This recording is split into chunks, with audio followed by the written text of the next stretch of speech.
What's up, everybody, and welcome back to Lester Athletes. My name is Chadwell, and today, like always, another interesting video for you here on the channel. Today is who will dethrone Stephanie Vaquer. Now, couple things I need to say before we start. I am still terribly sick, and I've been sick for about a week now, and luckily enough, I recorded so many videos in the past that they've lined up till now. I don't have any more videos to upload.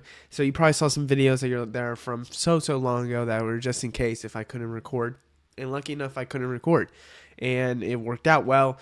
But I did miss WrestlePalooza when it came to recording. I actually started to record it, and I think I still have some clips of it where it's literally me like not dozing off, just like chills and just trying to watch. I'm wrapped up in a blanket and a hoodie because I have chills and a heating pad because I'm sweating, but I'm also having chills. Anyways, insane stuff. And I didn't want to miss it because it seemed like it was going to be one of the greatest PLEs ever. They kind of marketed for it to be. Obviously, that's their job to market it as that. But at the end of the day, they lied to us. And you know what? Out of all the PLEs this year, maybe other than Backlash, and maybe some Saturday Night's main events, gotta be honest with you, I think missing it was A-okay. I think out of all the PLEs this year that they counted as one of the bigger PLEs, I think I was fine with missing this one because, gotta be honest with you, at least uploading it. Like, I watched it, but I was falling asleep in between some of the matches. I went back and rewatched all of it, though.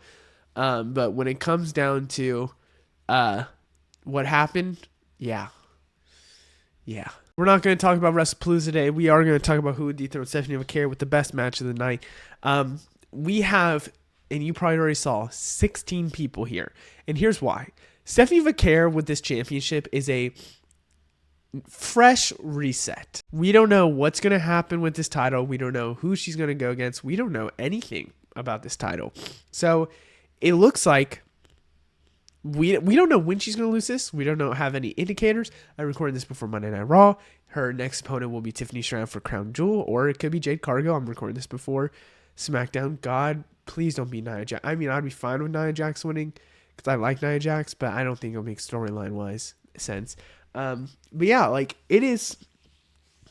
I just wonder who will dethrone Stephanie, and we don't have to worry about that for a long time. So let's get started. So there is tiers here. There's 4 different tiers because there's so many women. Baby faces / just not yet. These are people that I think are baby faces that Stephanie won't go against. And honestly, I'm looking at WrestleMania. That's where I think Stephanie will lose her title. It's either WrestleMania, maybe SummerSlam even. I believe more than likely it'll be WrestleMania because I think that's a good long title reign. You don't want it to become stale like how Tiffany Stratton's title reign is becoming. And I think her losing at SummerSlam made sense, and that was one of the bigger PLEs for her to lose to. Or even if she lost at WrestleMania, would have had some hype for her. But yeah, Io Sky's not going to win it because Io Sky just went against her and had the title beforehand. Doesn't make sense to go from a brand new champion that's a big refresh and then go back to the usual. So she is last on this list, but again, it's a tier. You can move it around. I think that's a fair thing to say, and that's how you can give any argument to move these people around. So yeah, Io Sky, no. Lyra Valkyria, I think, could go after a title in 2026, but I think just not yet. I think also as a babyface, there is a bug on my wall. I don't like seeing that bug right there. Just as a babyface doesn't make sense, and I think Lyra Valkyria probably needs to move to SmackDown, to be honest with you. I could see her going to SmackDown, going for the U.S. title even, and I think that's where I would probably push Lyra Valkyria in my opinion, because at the end of the day, Lyra Valkyria, I think, has, you know what, for the way that I could book this title, there could be a really, really interesting way they could actually go about this, which I'm not going to say that till later on, but I do believe Lyra Valkyria has a chance, just not yet. AJ Lee, gotta mention her being back, big hot commodity. Don't think they're gonna put the title on her just yet. I think once a dominant, maybe heel has the title, maybe they throw AJ Lee, or not even a dominant heel, just a heel there. Maybe they throw AJ Lee her way.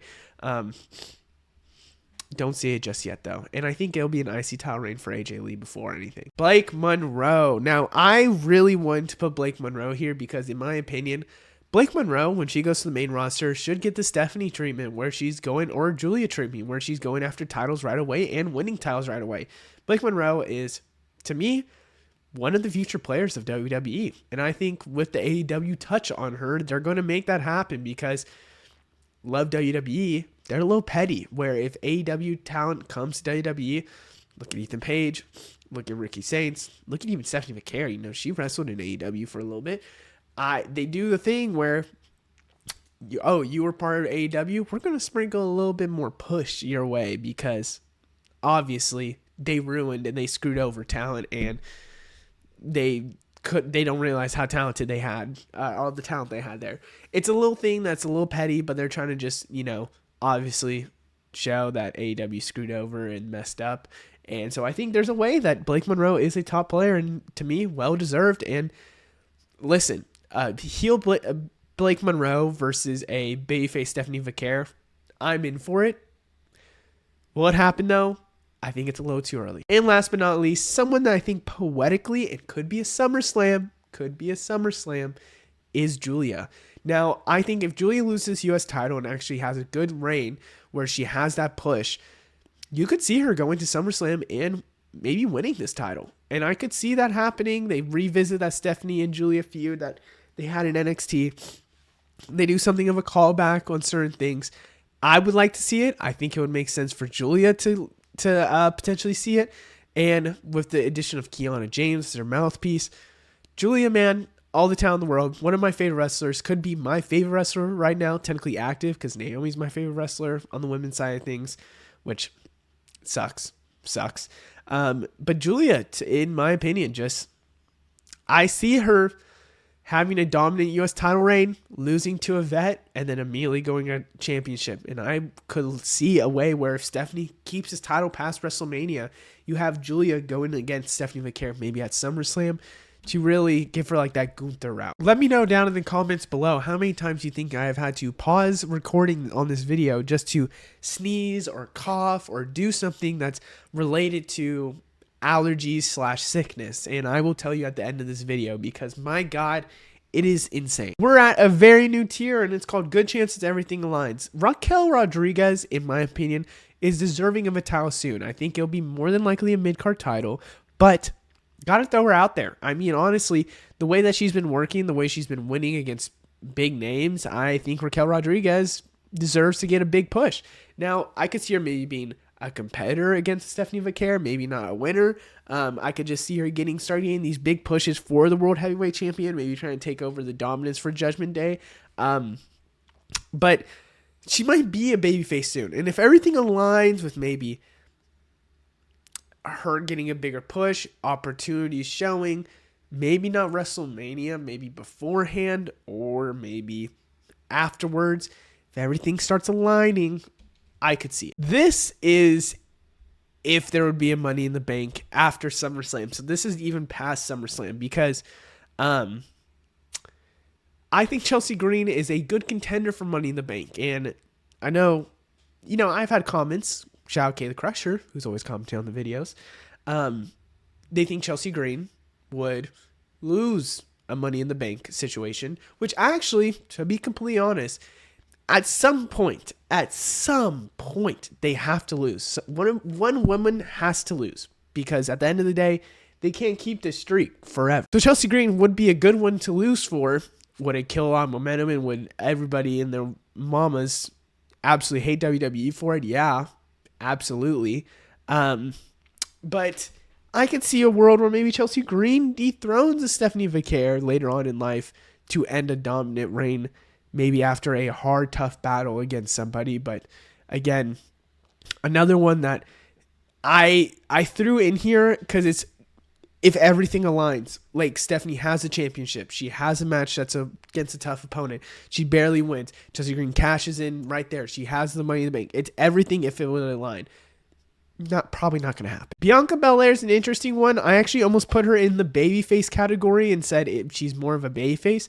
But if everything aligns in the sense of Bianca being a heel, if there would be some feud with her going after this title, I mean, if everything aligns in the sense of Stephanie wanting to go against more competitive women. Maybe Bianca calls for the challenge. And I would have to say, to be completely honest with you, Bianca as a heel probably won't happen. But if it would happen, I think she would be up there to easily dethrone Stephanie Vaquer. Am I tripping? I think so. But if she would be a heel, Stephanie in the title is probably Bianca's. Now we're in a new category where we start off with dark horses. Now Jade Cargill is going to be the last one here because I'm recording before Friday Night SmackDown. There's a good chance that Jade Cargill is going to win that championship on Friday Night SmackDown. The reason for it, because it was originally supposed to be on WrestlePalooza, which it should have been if they were having such a mid and terrible show like that. And you know it's mid and terrible if your own ESPN is ranking it a C. Because you know they added an extra letter there because obviously they have to. To me, I believe Jade Cargill probably wins for SmackDown because it's in Florida. I mean, obviously you could have Tiffany Stratton just pin Nia Jax and then that's it for there. But it gets to a point. It really gets to a point and Jade Cargill kind of needs to win. But let's say it doesn't happen. Maybe instead of Jade Cargill losing. Okay, well let me rephrase this. If Jade Cargill loses, we could go about this two ways. It could be either one, she lost. What's next for her? That sucks. Sorry. Let me say this actually. One, she wins. I know I keep going back. What am I doing? Number one, she wins. We're happy. New refresh, whatever. Two, she loses. We're disappointed that they're still not doing anything with Jade Cargill. But the outcome of it is she's finally turning heel. If that is the case, you know, maybe it would build momentum for Tiffany versus Jade, where Jade ultimately beats her maybe at a Survivor Series or beats her later on in December. I don't know. Or, and stay with me now, or somehow, some way she goes to Raw and you have Stephanie versus Jade Cargill for the championship. Jade Cargill wins against Stephanie before WrestleMania. And then you have Jade Cargill versus Bianca Belair at WrestleMania like you probably wanted to. Another throughout, another dark horse. But if Jade Cargill does become heel, or if Jade, for whatever reason, even if she's not heel, going to Raw and winning that championship could be a likely scenario. Roxanne Perez is the one person that I want to move up in my rankings, but I'm not going to because I got to be realistic on how WWE has booked her. She is so young that I know for the next probably year or so, she might be losing. At some point, she's going to win. Probably, in my opinion, AJ Lee's going to lose to her for an IC title. Where Roxanne Perez will win that IC title from her. Yeah, I believe in my heart, more than likely, Roxanne Perez could win off of Stephanie Vaquer, and it could work out exactly how I think, in my opinion, how they should book this title. You might be like, what do you mean? But stay with me. Okay, now let's just say before Raw, heading into Raw, somehow, some way, maybe. Oh, I keep thinking, how would they book Stephanie after this, though? Okay, I just think that if Stephanie would lose the title before WrestleMania, somewhere, somehow, some place, how would it happen and who would she go against after? I don't know who she would go against after. I don't know if someone costs her the title and then that's her match. Maybe it is Julia, and the match is Stephanie versus Julia. Maybe it's an NXT call-up. Maybe it's somebody that she's gone against and they screwed her out, so then they're now having like a feud actually at WrestleMania. I don't know. I keep thinking about that, but let's just say Roxanne versus Stephanie happens and Roxanne wins. Now, I think the Royal Rumble winner would be Liv Morgan. And you could tell a story of Roxanne versus Liv Morgan with Judgment Day stuff, with Dom stuff. It's, in my opinion, I thought Liv Morgan versus Roxanne Perez was going to be the obvious Mania match. But now with AJ Lee, with Liv Morgan probably be a Royal Rumble favorite, how do you tell that match still? And I think it's Roxanne with the World Heavyweight title. So maybe Stephanie loses early and she loses to Roxanne Perez. And then guess what? Roxanne Perez loses to Liv Morgan at WrestleMania.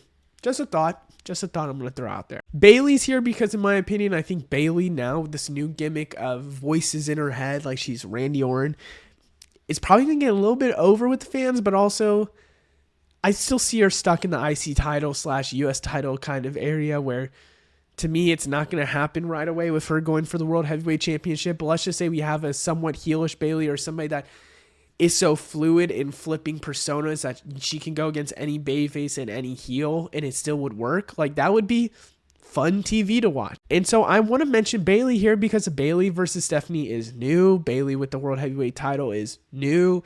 And I think it would make sense to have a Bayley maybe as a heel and babyface going against other heel slash babyfaces because she's with both personas. I really also believe that Stephanie should probably lose to not an up and comer. She should probably lose to a veteran. And the reason why I say that is because, in my opinion, for someone brand new, well, unless she holds it for so long, for someone that is brand new with the title and new coming up with the main roster, having a vet lose to her does make sense, in my opinion, because it shows that she had, validation on going against a veteran, whatever. But at the same time, looking how Tiffany Stratton's kind of gone, she has to beat some bigger foes, and then I think she's fine to lose to an up-and-comer. Speaking of veterans that could beat her, I have Alexa Bliss as a dark horse. Now, I think there's a world where, because Charlotte Flair's right now over with the fans, I think they're scared to probably make her a heel again. Like, I think at the end of the day, what they're probably going to do when they break up is put Alexa Bliss as a heel, even though she's the most over out of both of them. I think they're going to make Alexa Bliss the heel out of all of it. And if that is the absolute case, to me, Alexa Bliss as a heel could immediately wreak some havoc. I think you have Alexa Bliss going against maybe Stephanie Vaquer in a match and winning the World Heavyweight Championship. I think, to me, yes, the tag titles are nice, but Alexa Bliss deserves some singles gold when coming back because, my God, she's been so over since she's been back. At some point, she needs to win that singles gold because she is just super over with the fans. Maybe it's with a heel turn, and that's what I'm seeing right now because, in my opinion, it's hard to give Charlotte Flair that heel turn unless you're going to 100% keep her heel. So I don't know. I keep debating on this one, but I really do believe probably Alexa Bliss will be the dark horse. Let's start off with the 4 favorites. And Liv Morgan's going to start this off only because my worry about this one is that Liv Morgan is going to be babyface. And if she's a babyface, then it's hard for me to see this match because I don't want people to boo Stephanie Vaquer. I think, personally, Liv Morgan is the Royal Rumble winner 2026. I think everyone thinks that. Everyone knows that. In my head, that is what's going to happen. And I think it's fair to say this. I think even if she can come back in December, I think they keep her all the way to the Royal Rumble for that big pop and for her to win the Royal Rumble. Who does she go against? Does she go against the SmackDown? Does she go against the Raw? Listen, if she's still a heel, then this is the perfect feud for her where she goes against the babyface Stephanie Vaquer as a heel. I just don't see it. And I think she comes back as a babyface. And if she's a babyface, then it's hard for me to say this, but I cannot deny if she's going to win the Royal Rumble for her to go here. So I would put her at number 1 if I knew for a fact she's not going to be a babyface, but for now, can't. Asuka's here because they've already had some on-screen beef, which maybe Asuka's going to be some of the first competitors to go against Stephanie Vaquer. And it's not going to be like a long thing where Asuka is the champion later on, but I could see a world where Asuka maybe wins. Asuka is very talented. She could easily be the World Heavyweight Champion. It's just when WWE wants to unleash her, and that's the whole thing with her, is that most of the time she's been here at WWE, it's when they want to unleash her. So for Asuka, I think she'll have this EO, Kairi Sane, Rhea Ripley story, and because of that, that will probably go all the way up until probably Royal Rumble. And then from there, what happens with Asuka, I don't know. But I could see a heel Asuka going against the Stephanie Vaquer for that title. But I kind of don't want this to happen because I think then you go back to your Rhea Ripley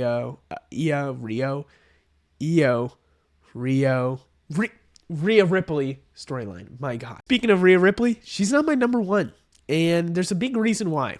I think as a babyface Rhea Ripley, which they're going to keep her babyface for a long, long time. Let's just be honest at the end of the day. To me, I feel like a heel Rhea Ripley would have to be the case for her to beat Stephanie Vaquer.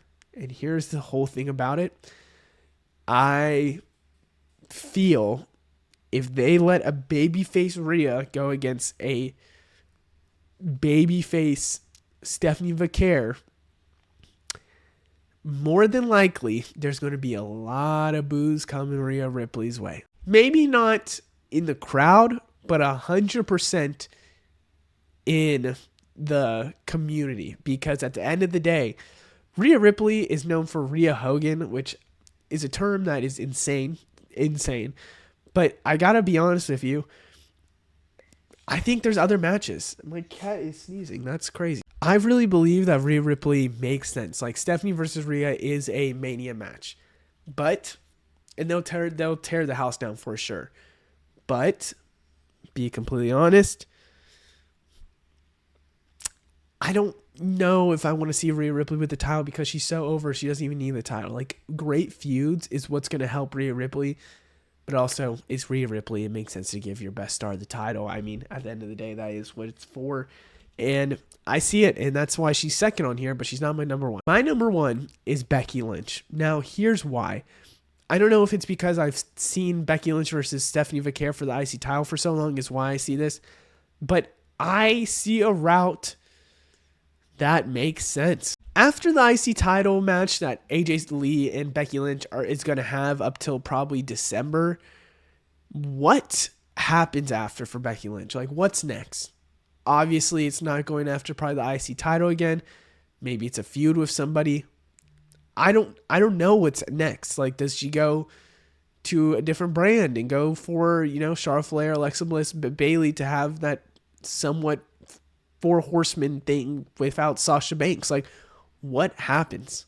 And because, honestly, there's nothing there for her, I think what they're going to do is let their, and I know people don't like Becky Lynch, but you cannot dispute facts. Their best heel on the roster right now go after one of the better baby faces on the main roster for a title that's on Raw that would fit the idea of the vision. Listen, I think personally you have Becky Lynch come up and lose this IC title. She goes and then wins the World Heavyweight title at Mania from a Stephanie Vaquer. Does not hurt Stephanie because Stephanie probably gone through challengers. She's probably went through people and she just had a veteran go against her, and it's Becky Lynch at the end of the day. And guess what? People are going to be mad about it. People are going to call her Becky Hogan, but she's the best heel. That's heel tendencies to beat the young talent. And if anything, they could try and get Stephanie to win the title back from her in the sense of like teaming up with other people to go against Becky Lynch. But I just see a world where Becky Lynch has this title. You can't call herself and be a part of the vision if she's not winning this title and she doesn't have it. I just think after this IC title, she's going to go after it. Now, I want to say out of all these options here, I would do the Roxanne to Liv Morgan route and maybe even Liv Morgan just against her if it's a heel thing. I see this. I really do. And I think this is where we're going to probably go with Becky Lynch maybe being her at Mania. Because what happens with Becky if it's not at Mania? Who does she go against? Or is they're going to stretch out this story till Mania with AJ Lee? I don't know. I really don't know. But let me know what you think down in the comments below. I'll see you in the next one. Goodbye. And by the way, it was 33.